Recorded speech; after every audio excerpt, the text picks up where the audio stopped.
Halo semuanya, saya Almatu, umur saya 26 tahun dan saya jomblo.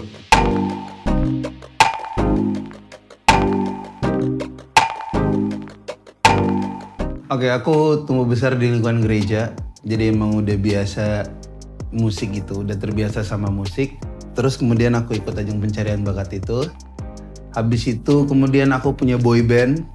Setelah jalan 2 tahun, akhirnya boy bandnya vakum dan kemudian setelah waktu lama berjalan keliling ke sana kemari, akhirnya aku memutuskan untuk punya karya dan akhirnya rilis juga Aku Yang Salah dan Bukan Dia Untukku. Coba kita hitung ya. Dari ini ke sini, udah 5, ini yang kelima. Iya, aku pernah garap lagu rohani sama temen aku, jadi itu albumnya temenku. Dia minta tolong aku nyanyi di albumnya dia, jadi karena buat aku itu juga pengalaman baru, jadi aku cobain. Aku berharap untuk punya karya, karena kayak aku ngerasa udah waktunya aku bukan berhenti sebenarnya, jadi aku lebih banyak nyanyi laguku sendiri gitu. Dan orang tahu aku sebagai musisi karena aku punya karya.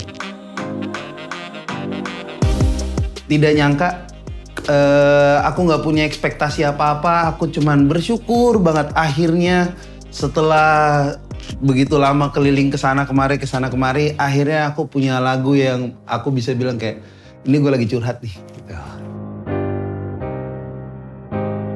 Jadi kan aku waktu itu rilis, aku ngelihatnya dari ya ada yang nge-DM gitu di Instagram, ada yang nge-DM terus bilang, "Kak, lagunya aku pakai buat TikTok aku gitu." Kayak oke, boleh minta linknya nggak? Terus kayak banyak loh yang lihat gitu. Wah, ternyata yang ini dia ternyata ini juga salah satu content creator di TikTok. Dan aku terima kasih banget sama dia. Dari sejak saat itu kayak setiap kali aku buka TikTok selalu tolong tanyakan,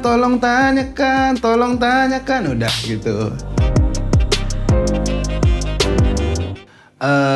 Bukan. Jadi ceritanya tuh setelah aku sadar kalau ternyata aku yang salah karena perbedaan itu. Kemudian kita pisah dong. Begitu kita pisah, kita kemudian sadar kalau iya ternyata emang kayaknya bukan dia deh buat gue. Itu makanya kenapa 2 lagu itu bersambung, karena ceritanya emang nyambung. Bersamaan dengan kehidupan pribadi gitu.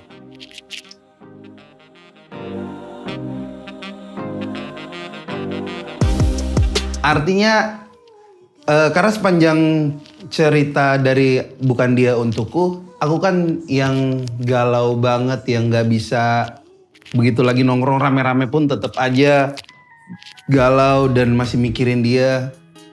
Itu maksudnya kalau aku akhirnya menemukan orang baru yang bisa datang dan mungkin yang ini akan jadi yang terakhir.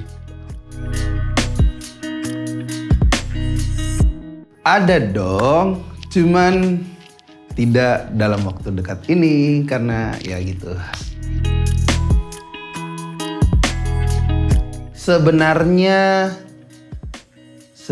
pernah ya, cuman kayak yang serius gitu nggak pernah. Karena kayak ya SMP, SMA, emang pacarannya serius? Enggak sih, aku nggak pernah pacaran serius gitu kan, enggak. Aku begitu akhirnya merantau, tinggal di Jakarta baru, oh iya ini beneran yang namanya hubungan gitu. Bukan yang pacaran tapi sama teman-teman, itu kan bukan pacaran ya gitu. Kayak ya udah, cinta.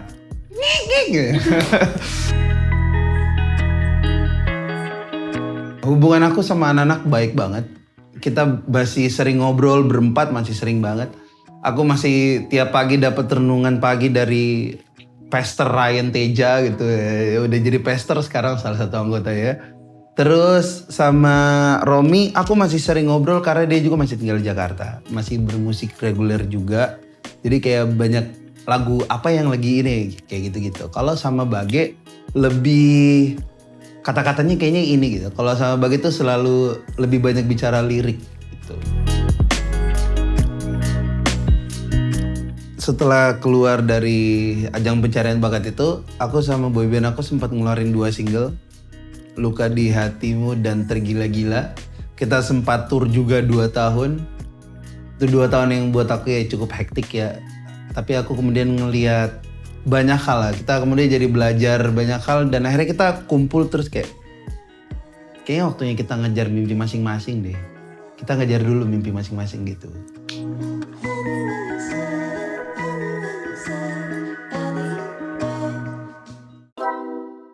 Selepas dari New Dimension, aku kemudian reguleran.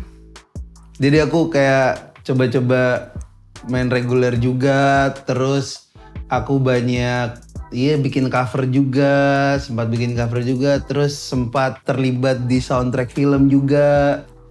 Habis itu karena aku kayak udah cukup lama, aku sempat pulang juga ke Makassar. Begitu pulang ke Makassar kemudian aku sadar ya, kalau nggak salah tuh ada temen kayak ngomong kayak, musisi itu bukan musisi kalau nggak punya karya. Sehebat apapun lo bawain lagu orang tuh, itu akan tetap jadi lagu orang, itu bukan lagu lo. Jadi kalau pengen dibilang musisi ya berkarya lah gitu. Makanya kemudian menetapkan niat untuk oke, gue harus punya karya. Wow, kamu jago mas. Oke, aduh, jago oke.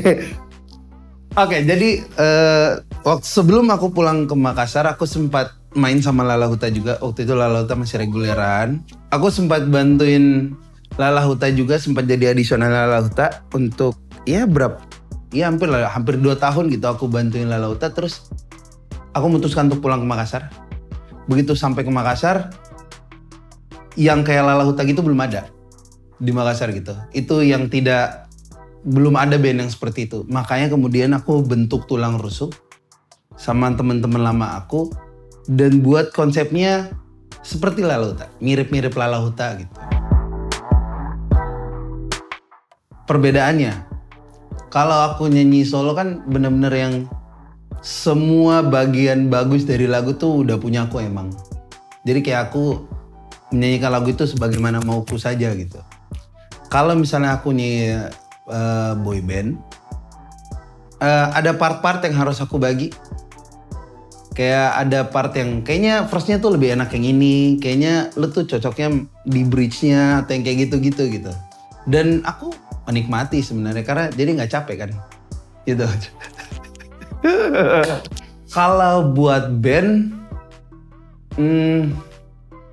mungkin kalau buat band karena aku nggak ngerasa sendirian. Karena begitu aku punya band, aku mastiin kalau personilku juga bisa nyanyi. Jadi kayak ada lagu yang begitu aku lagi tarik nafas lah istilahnya, itu anak-anak bandku yang nyanyi gitu. Jadi aku kenal Bung Beno dari Lala Huta. Dan sejak saat itu aku udah nganggap Bung Beno kayak kakakku sendiri. Karena aku belajar banyak dari beliau. Masih beliau juga banyak ngajarin aku bagaimana cara bersikap yang benar. Jadi laki-laki, gimana jadi punya attitude yang benar sebagai musisi itu gimana gitu. Dan kerja keras. Jadi aku deket banget, sampai sekarang juga masih deket. Oke, dari semua dari semua anak-anak akademi, anak-anak records, yang aku paling akrab tuh sebenarnya Glenn Clifton sama Calvin Nick. Nah itu 2 orang yang paling deket sama aku, yang paling maksudnya karena paling sering ketemu ya. Kita paling sering ngobrol bareng, sama-sama doyan ngopi. Jadi kita bisa ngobrol berjam-jam di warung kopi gitu, bisa gitu. Yang main cewek nggak ada.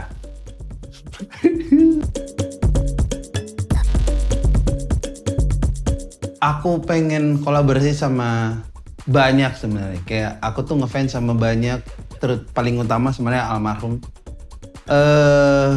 Aku tuh besar juga dengerin Chrisye, udah gak bisa juga.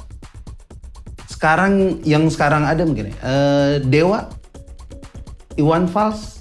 Maksudnya kan akan unik gitu melihat kayak aku nyanyi gini terus Iwan Fals nyanyi gitu. Mungkin akan jadi kolaborasi yang menarik ya. Terus Sandi Sandoro, aku ngefans banget sama suaranya, buat aku kayak wah suara laki nih gini.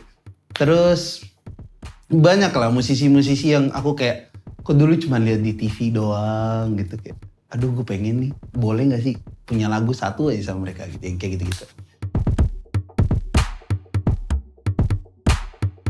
setiap kali ada yang bilang kayak gitu, sebenarnya jadi tanggung jawab ya.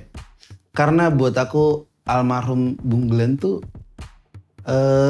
mampu menyihir orang di atas panggung. Dia bercerita di atas panggung gitu. Dia bukan cuma nyanyi, orang tuh tidak cuma mendengarkan, wih suaranya bagus. Enggak. Orang begitu dengerin dia bisa galau. Biarpun datang ke situ sebenarnya lagi bahagia gitu. Dengerin almarhum tuh bisa kayak sakit ya gitu, bisa gitu. Aku tuh pengen banget seperti itu.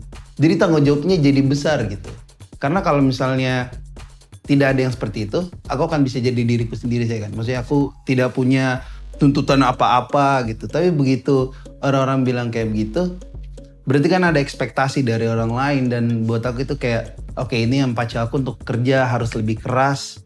Aku harus bisa lebih baik lagi terus menerus dan melakukan apa yang Bung Glenn lakukan, bercerita.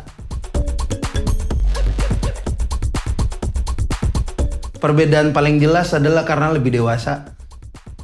Lebih mendengarkan orang lain gitu.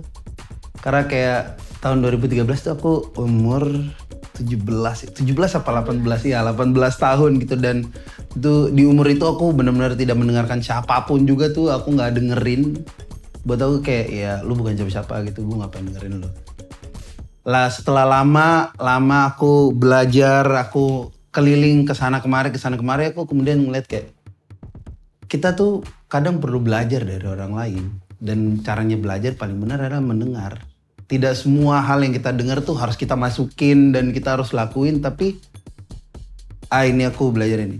Bahkan dari mulut orang mabok pun, dari mulut orang gila pun kita bisa dengar kebenaran gitu. Ada sesuatu sebenarnya yang bisa kita pelajarin yang kayak gitu-gitu. Jadi kayak yang paling besar dewasa, lebih dewasa aja gitu. Masih sama pecilannya, cuman lebih dewasa aja gitu. Tahun 2021 aku mau kelarin single aku pengen punya album. Aku berharap tahun 2021 pandeminya sudah selesai jadi aku bisa tour dan keliling. Aku bisa melihat lagi, maksudnya aku bisa bercerita lagi di atas panggung. Aku bisa manggung lagi, itu aku kangen banget. Aku bisa ketemu banyak orang yang aku tidak bisa temuin gara-gara pandemi. Karena semua protokol kesehatan itu kan biar kita semua tetap aman. Aku berharap itu sih, untuk punya album, untuk tour, untuk pandeminya selesai, untuk kita semua tetap sehat. Aku pengen dikenal sebagai Elmatu. Aku tuh pengen orang begitu dengerin musik itu kayak, gue kayak pengen dengerin Elmatu gitu. Kayak, oh iya gue tahu nih Elmatu nih. Ya, aku pengen jadi sesuatu yang kayak bisa ada dalam setiap obrolannya orang begitu lagi galau, itu pasti ngomongnya Elmatu. Aku pengennya begitu.